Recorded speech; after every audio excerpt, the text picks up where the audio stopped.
Silence रहने की 4 ताकत जान लो। महान आचार्य चाणक्य ने कहा था कि जिस व्यक्ति ने यह समझ लिया कि क्या, कब, कहां और कितना बोलना है, तो उस व्यक्ति को सफल होने से कोई नहीं रोक सकता। ऐसे व्यक्ति की सफलता सुनिश्चित है। जिस तरह कमान से निकला हुआ तीर लौटकर कभी वापस नहीं आता, ठीक उसी तरह से मुंह से निकले शब्द कभी वापस नहीं आते। शब्द और भाषा हथियार है और कमजोरी भी। सही समय पर सही शब्दों का प्रयोग से इंसान परेशानियों से बच सकता है, लेकिन बिना सोचे समझे बोले गए शब्द इंसान की मुसीबत को बढ़ा देते हैं। द्रौपदी का ये बोलना कि अंधे का पुत्र अंधा ही होता है, महाभारत के युद्ध का मुख्य कारण बना था। आज भी लोग अपनी जबान का इस्तेमाल दूसरों को नीचा दिखाने और खुद को बड़ा बताने के लिए करते हैं, लेकिन जो समझदार और सफल इंसान होते हैं वो ये अच्छी तरह से जानते हैं कि उन्हें किस वक्त कितना और क्या बोलना है। साइलेंट रहने का मतलब ये नहीं है कि आपको पूरे दिन एक भी शब्द नहीं बोलना है या चुपचाप रहना है। मौन का मतलब है कि बेवजह शब्दों का प्रयोग नहीं करना है, जहाँ जरूरत है वहीं बोलना है। अपने लक्ष्य पर ध्यान केंद्रित करना है। आज मैं आपको चुप रहने के 4 ऐसे फायदे बताऊंगा जिन्हें जानने के बाद आप आज से ही नहीं बल्कि अभी से उतना ही बोलोगे जितनी आपको जरूरत होगी। फर्स्ट, मौन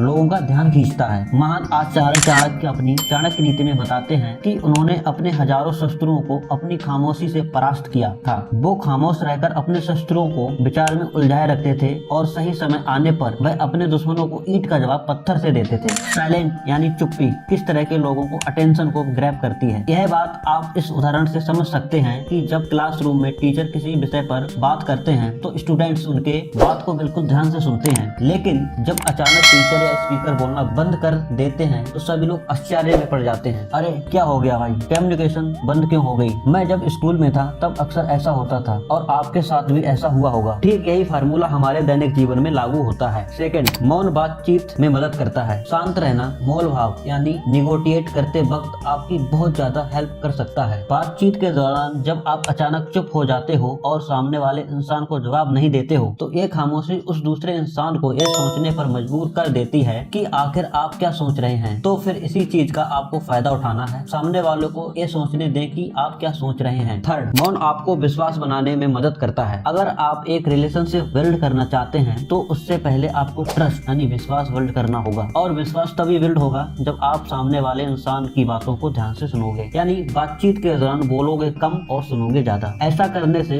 दूसरे इंसान को लगेगा कि आप एक अच्छे इंसान हो, सामने वाले की बात को अच्छे से सुनते हो, किसी को भी नजरअंदाज नहीं करते हो, और तभी तो वो आपके बातों को अच्छे से सुनेगा और ट्रस्ट बिल्ड होगा। फोर्थ यानी लास्ट, नम्र शक्ति। साइलेंस एक सॉफ्ट पावर है, मतलब एक ऐसी पावर से है जिसकी मदद से आप सामने वाले से बिना लड़े हरा सकते हैं। इसका सबसे बेहतरीन उदाहरण है महात्मा गांधी जी, जो कि सत्य और अहिंसा के मार्ग पर चले थे और बिना लड़े उन्होंने अंग्रेजों को धूल चटाई थी। महात्मा गांधी जी जानते थे कि अगर हमने अंग्रेजों से लड़ाई की तो हम उनसे कभी नहीं जीत पाएंगे। उन्होंने सॉफ्ट पावर का इस्तेमाल किया और अंग्रेजों को हराया। कई बार लड़ने से और झगड़ने से प्रॉब्लम सॉल्व नहीं होती, चुप रहने से और शांत हो जाने से प्रॉब्लम सॉल्व हो जाती है। तो दोस्तों, इन सब बातों से आप ये समझ चुके होंगे कि साइलेंस में बहुत ज्यादा पावर है। साइलेंस के पावर को कम नहीं समझना चाहिए। साइलेंस आपको बहुत सारी मुसीबतों से बचा सकती है, और अगर आप भी इन बताई गई बातों को उतारते हो तो जहाँ जरूरत हो वहीं बोलते हो तो डेफिनेटली आपको बहुत अच्छा फायदा होगा। So friends, please comment this video that we can improve our self. Thanks.